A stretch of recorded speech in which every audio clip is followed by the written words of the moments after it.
সবাইকে শুভ দুপুরে শুভেচ্ছা রইল। আর আজকে দ্বাদশী, তো দ্বাদশীতে কী রান্না হয়েছে সেটাই তোমাদের সাথে একটু শেয়ার করি। লাউ দিয়ে ডাল, এটা কিন্তু মটরের ডাল, উচ্ছে ভাজা,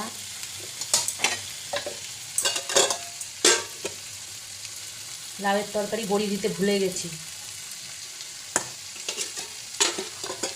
আর হয়েছে পাঁপড় ভাজা, পাঁপড়ের সাথে একটু ফিঙ্গার ছিল, ফিঙ্গারও ভেজে দিয়েছি, আর হয়েছে এই যে বাঁধাকপির তরকারি হচ্ছে।